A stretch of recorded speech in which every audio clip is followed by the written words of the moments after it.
bienvenue dans le Talk Afrique de Médian TV Afrique. Après avoir reçu un rapport dans lequel des experts lui recommandent de restituer de façon temporaire ou définitive à leur pays d'origine certaines œuvres d'art dérobées au continent africain et se trouvant dans les musées français, le président Emmanuel Macron a annoncé le 23 novembre dernier la restitution de 26 œuvres d'art au Bénin, une annonce qui a aussitôt amené plusieurs pays africains à réclamer à leur tour leurs œuvres d'art à la France. Parmi ces pays figure la Côte d'Ivoire. Décryptage de cette demande ivoirienne avec nos invités. Docteur Sylvie Memel-Kassi, bienvenue.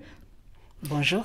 Bonjour. Alors, vous êtes la directrice du Musée des civilisations de Côte d'Ivoire. Avec nous également sur ce plateau, professeur Kouadio Aka Martin, enseignant-chercheur en histoire de l'art et archéologie africaine à l'université Félix Houphouët-Boigny d'Abidjan. Merci d'avoir répondu à notre invitation. Merci, madame. Je vous en prie.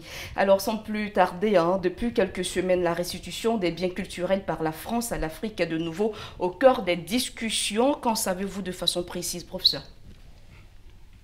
Bon, nous avons tous salué l'appel de Ouaga lancé par le président français.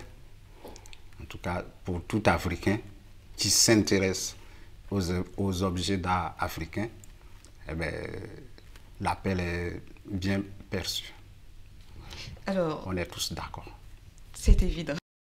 Alors, docteur Sylvie Memel, vous qui êtes la directrice du Musée des civilisations de Côte d'Ivoire, qu'est-ce qu'on peut retenir de cette liste de restitution des objets d'art?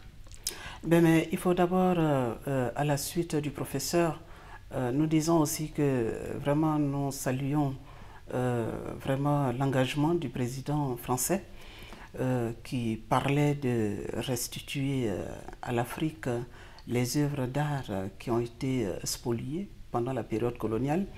Et donc, la Côte d'Ivoire salue vraiment cet engagement et se sent concernée par la question de la restitution. Et à la suite donc du Bénin, la Côte d'Ivoire réclame aussi. Justement, on le sait, en 2016, seul le Bénin avait demandé une restitution de ses œuvres d'art dérobées pendant la colonisation. Aujourd'hui, la Côte d'Ivoire, le Sénégal et d'autres pays africains imitent également la démarche. À quoi répond cette volonté du président français selon vous?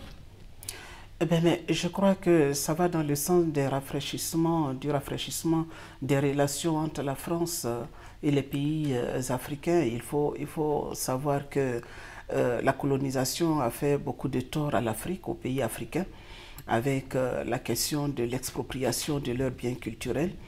Et donc le président de la République, en prenant cette décision, voulait justement montrer que l'Afrique pouvait toujours retrouver sa dignité. Et donc aujourd'hui, c'est pour nous un challenge pour les pays africains. En parlant vraiment du retour de ces objets, c'est un véritable challenge. Ok. Alors, professeur, le président français Emmanuel Macron qui aujourd'hui entame une démarche de restitution des œuvres d'art aux pays africains. Oui. Mais je dirais que le président Macron n'a fait que faire un rappel. Parce que moi, je me rappelle que en 1976 ou 1978, il y a eu un colloque de l'UNESCO qui avait déjà commencé, qui avait lancé cet appel en demandant que les anciens colonisateurs restituent aux anciennes colonies leur patrimoine.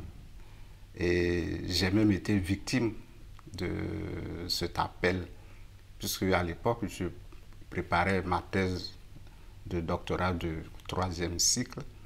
Et quand je suis rentré de vacances à Marseille, je suis allé dans des galeries pour savoir quel était leur mode d'acquisition des objets qu'ils vendent.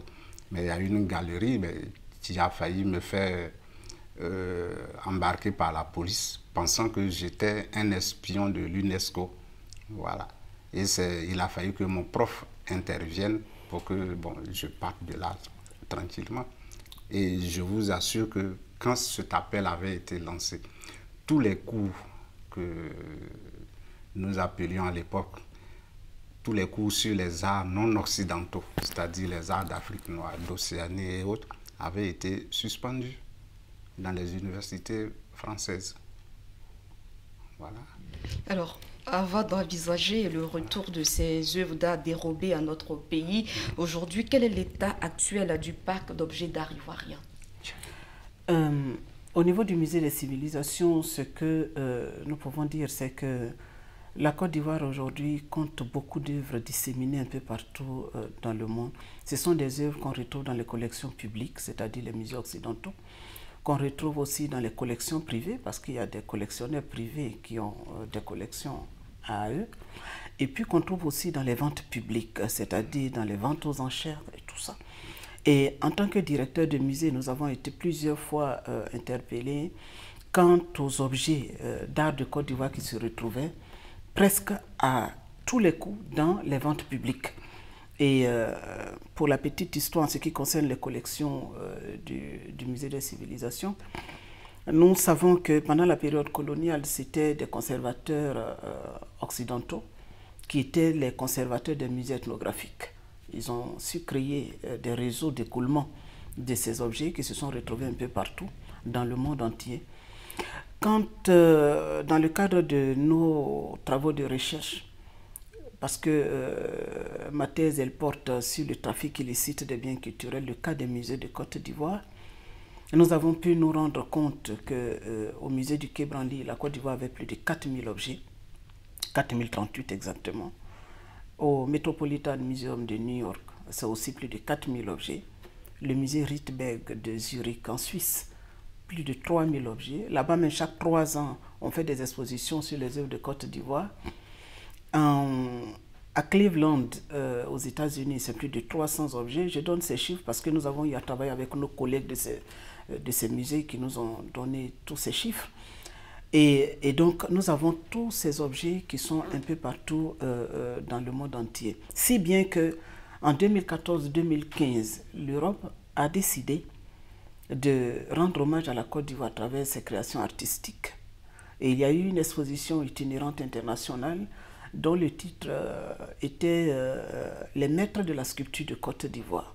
C'était 330 objets prêtés par des musées et des collectionneurs privés qui a fait le tour de 4 pays européens, la Suisse, Bonn en Allemagne, les Pays-Bas, et ça s'est terminé en France où la première dame de Côte d'Ivoire, Mme Dominique Ouattara, était même la marraine de cette exposition qui rendait hommage à la Côte d'Ivoire. Et dans les 330 objets, le musée des civilisations a prêté 12 pièces de sa collection.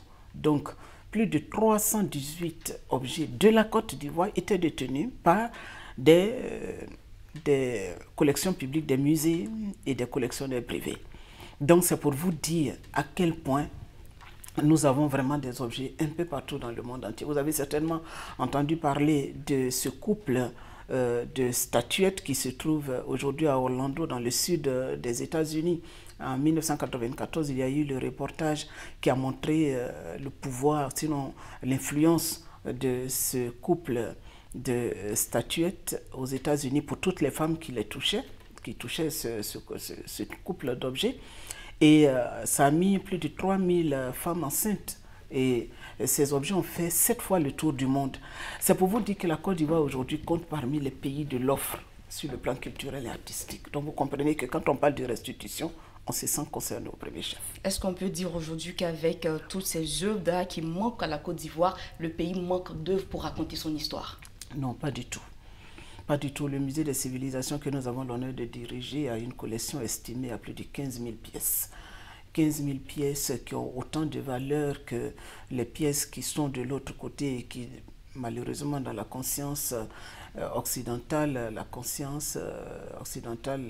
les gens croient à tort que ce sont ces œuvres-là qui ont plus de valeur. Pas du tout. Les œuvres ont été déposées et ont aussi plus d'un siècle d'existence. Donc aujourd'hui, avec toutes ces œuvres que nous avons au musée représentatif de toutes les régions de la Côte d'Ivoire, on peut compter valablement l'histoire de la Côte d'Ivoire. Mais nous disons que les pièces qui sont allées aussi de l'autre côté étaient des pièces uniques, des pièces authentiques. Et ce sont des pièces qui avaient des valeurs historiques, qui avaient des valeurs vraiment ethnographiques, qui avaient des valeurs sociales. Et c'est pour cela que du point de vue de la morale, c'est quelque chose de très condamnable. Effectivement. Alors, Allez-y. J'allais même ajouter que bon, mais ces pièces qui sont parties, il faut savoir dans quelles conditions, tout à l'heure je l'ai dit, dans quelles conditions ces pièces-là sont parties. Au départ, nous, Africains, on ne savait pas que c'était des objets d'art, c'était des pièces, des objets de culte. Voilà. À quel moment nous avons pris conscience que c'était des objets d'art? Ah non, mais c'est grâce aux Occidentaux, puisque nous, autrefois, nos parents les utilisaient, c'était des objets de culte, les masques, les statuettes. Mais il a fallu que les missionnaires viennent d'abord et les arrachent, parce que s'ils voulaient installer la religion chrétienne, il fallait nous débarrasser de nos objets de culte pour les remplacer par les objets que nous connaissons aujourd'hui. Donc ces objets-là, qui étaient encore en possession de toutes leurs valeurs, je dirais spirituelles, ont été arrachés et sont partis. Évidemment. Alors, professeur, hein, je suis tentée de demander pourquoi aujourd'hui on réclame des œuvres d'art à la France, alors que madame, le docteur Sylvie Memel-Cassi vient de signifier que les œuvres d'art ivoiriennes se retrouvent un peu partout dans le monde. Oui, mais il y en a partout. Parce que, bon, comme je l'ai dit tout à l'heure, c'est maintenant que bon, nous en faisons des objets d'art. Au départ, c'était des objets de culte, au risque de me répéter. Mais quand le président français a lancé son appel, moi, j'ai tiqué en disant, nous avons les collections privées en Occident, les collections publiques. Alors, et puis cet appel qui a été lancé est adressé à l'Occident, à tout l'Occident, parce que bon, il n'y a pas que seulement en France, c'est dans tout l'Occident. J'écoutais la dernière fois, il y a l'Égypte qui réclame une pièce qui est au British Museum.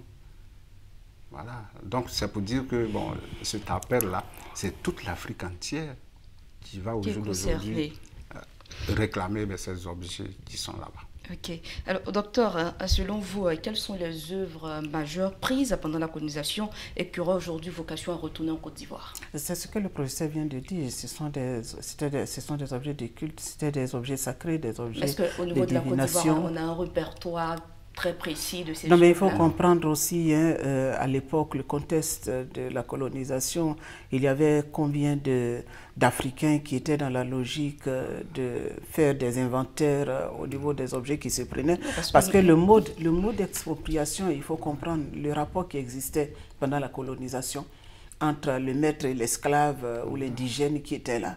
Il suffisait seulement qu'il veuille un objet et il le prenait. Non, mais quand la Côte d'Ivoire aujourd'hui réclame ses œuvres, nous supposons que la Côte d'Ivoire a un listing d'œuvres qu'elle réclame en France. Non, nous travaillons avec nos collègues. Nous travaillons avec nos collègues occidentaux et l'UNESCO, depuis 2015, vient de sortir la 38e recommandation qui concerne justement les musées et les collections, leur rôle, leur diversité, leur rôle dans la société. Et il a été dit dans cette 38e recommandation que les États détenteurs et les États sources doivent collaborer pour qu'il y ait vraiment au niveau de l'exploitation un bénéfice équitable de l'exploitation de ces objets. Nous étions en tant qu'experts à cette réunion des experts de haut niveau du musée. Nous avons réfléchi sur le contenu de la 38e recommandation à Paris. Ensuite, nous sommes allés en novembre 2016 à Shenzhen, en Chine, pour finaliser et publier le document au niveau de l'UNESCO. Les dispositions des articles 11 et 12 disent clairement que nous devons mutualiser nos forces, nous devons travailler, nous devons échanger pour une assistance mutuelle au niveau des œuvres que nous avons et qui aujourd'hui appartiennent, entre guillemets, à deux communautés, en fait. Parce qu'il ne faut pas oublier que ces œuvres ont plus d'un siècle. Ces œuvres qui étaient parties à l'époque, c'était des Occidentaux qui étaient les conservateurs. Il n'y avait pas de conservateurs africains. Donc, à l'époque, on ne pouvait pas faire de liste. Ceux qui étaient là, je vous ai dit tout à l'heure, avaient créé un réseau d'écoulement. Mais les Africains n'étaient pas proche justement de ces collections. Dans le cas de la Côte d'Ivoire, le musée des civilisations qui est créé en 1942 a été dirigé par des Occidentaux jusqu'en 1978, date du décès de Bohemi Lolas. C'est à partir de 1979 que les nationaux ont pris les commandes du musée national qui est aujourd'hui devenu le musée des civilisations de Côte d'Ivoire. Alors, dans votre requête, vu quelque part, madame, excusez-moi, vous souhaitez la restitution en premier du tambour parleur du peuple ébrié, en l'occurrence le Djidji Ayokwe, si je prononce bien. Qu'est-ce que c'est d'abord et pourquoi celui-là dans un premier temps et de façon spécifique? Pourquoi le Djidji Ayokwe? Parce qu'il y a une dimension sociale aussi de cette question de restitution. Le peuple ébrié a toujours demandé le retour de ce tam-tam. Quelle était la fonction de ce tam-tam? C'est un tam-tam, c'est un objet sacré qui a été volé pendant la période coloniale. Lorsque le colon venait, c'était un objet de ralliement, de communication. Donc quand on tapait le tam-tam, les gens savaient qu'ils devaient se retrouver. Il y avait une autre façon de taper qui disait « Faites attention, ils sont tout proches ». Et donc, les gens se cachaient. Le colon n'a rien eu d'autre à faire que de prendre justement cet élément qui était très important pour la communauté indigène traditionnelle qui était là. Donc, aujourd'hui, quand vous parlez de Djidji Ayokwe, c'est un véritable drame pour le peuple tchaman ébrié. Et on connaît aujourd'hui qui a été le sculpteur de cet objet, où il était. Ils sont aujourd'hui à Djamé Centre, on les trouve là-bas. Il y a eu un substitut d'objet. Mais même quand ce substitut d'objet aujourd'hui sort pendant la période où il est célébré, mais vous voyez, c'est un véritable drame qui est vécu. Les gens pleurent et ils réclament cet objet. Donc depuis longtemps, le ministère de la Culture et de la Francophonie avait reçu vraiment cette requête de ce peuple-là pour dire que nous voulons notre tam-tam. Alors, quoi de plus normal que quand on parle de restitution, qu'on dise, bon, ça au moins on connaît, et nous savons qu'il se trouve au musée du Quai Branly. Donc, c'est le premier objet demandé par monsieur le ministre de la Culture et de la Francophonie, et à la suite de cet objet, d'autres seront listés. Effectivement. Alors, professeur, les spécialistes qui ont travaillé sur le dossier de restitution des œuvres d'art africains se sont penchés sur 3 phases. Pouvez-vous nous expliquer en quelque sorte le processus qui obéit à cette démarche de restitution? Bon, malheureusement, je n'ai pas lu le rapport. Mais quand vous dites que bon, c'est sur 3 phases, bon, moi, je pense d'abord qu'il faut, dans un premier temps, savoir quels sont les objets qui sont partis.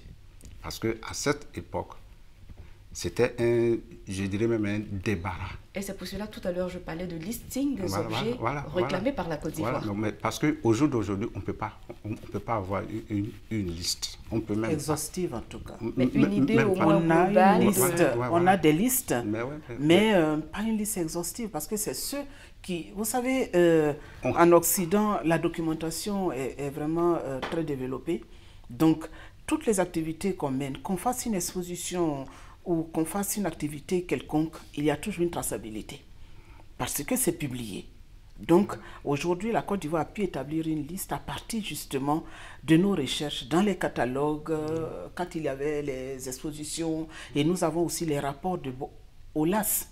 La plupart des objets, les 148 objets que la Côte d'Ivoire réclame aujourd'hui, sont bien consignés dans des rapports. C'était des objets qui sont partis par OLAS. Il y en avait qui, lorsque ça partait pour des expositions à VV en Suisse ou au Grand Palais, ne revenaient pas du tout. Toute la collection ne revenait pas.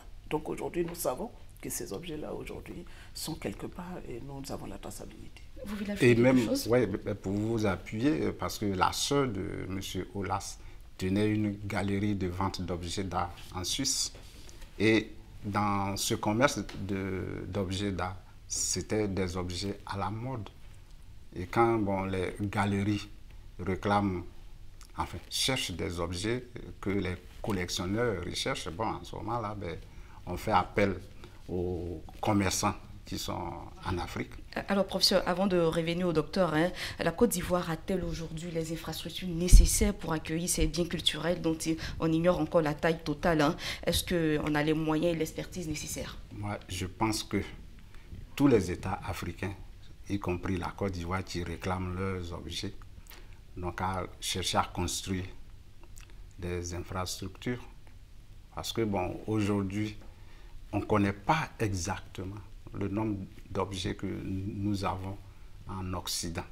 Déjà, madame la directrice du musée a parlé des objets qui sont en France, qui sont connus dans des collections publiques et dans les collections privées. Ça, on ne sait pas. Ensuite, moi, quand je faisais ma thèse, c'est là que j'ai découvert qu'à Marseille, par exemple, il y a un musée pour la chambre de commerce et de l'industrie. C'est par un ami ivoirien, paix à son âme, que j'ai découvert ce musée-là. Mais le nombre d'objets qu'il y a là-bas, on ne peut pas... Reste inconnu. Et puis, j'ajouterais que, toujours pour revenir aux missionnaires, si vous allez à Lyon, dans la ville de Lyon en France, il y a les missions africaines qui sont une congrégation, ont un musée là-bas, à l'avenue Gambetta. C'est le musée des missions africaines. C'est la plupart des objets que les missionnaires nous ont arrachés. Voilà. Ok.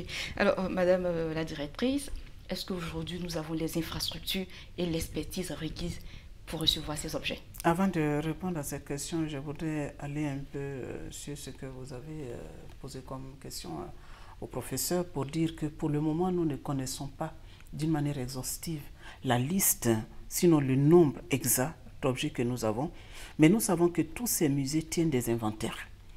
Et à partir de ces inventaires, puisqu'il existe quand même la coopération multilatérale, bilatérale entre les États, et que la Côte d'Ivoire a signé la convention, non seulement la convention de 1970 qui concerne les mesures à prendre pour empêcher, interdire l'importation, l'exportation et le transfert de propriété illicite des biens culturels, mais aussi l'autre convention qui est venue compléter celui de 1970, qui est la convention du droit de 1995. La Côte d'Ivoire, au niveau des 8 pays de l'UEMOA, est le seul pays qui a ratifié la convention du droit, qui prend justement le retour des objets. Donc, quand on parle aujourd'hui de restitution, il faut voir à divers niveaux. Puisque la question des restitutions fait appel au droit, donc au niveau juridique, est-ce que nous sommes prêts? La loi de 87 a été actualisée. Et dans cette loi de 87 actualisée, la disposition qui concerne les sanctions a été vraiment mise en exergue. Avant, celui qui se rendait coupable du vol d'un objet, d'une antiquité, n'avait même pas comme sanction une sanction pénale. C'est-à-dire que vous volez un objet dont on ne peut même pas estimer la valeur numéraire, historique. Et celui qui a volé le poulet allait en prison et vous, non. Alors, pour la nouvelle loi, nous avons mis en avant la question des sanctions pour décourager ceux qui se rendraient coupables avec vraiment des mesures coercitives, de privation, de liberté. Donc en un mot, on peut dire que la Côte d'Ivoire a l'expertise requise aujourd'hui pour recevoir ces biens. D'abord, les professionnels de l'action culturelle sont outillés, puisque nous avons des conservateurs.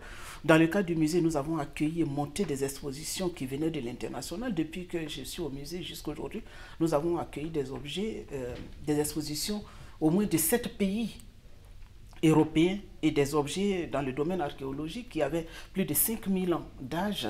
Et nous les avons montés avec les conservateurs. Nous avons vraiment la compétence, l'expertise nécessaire.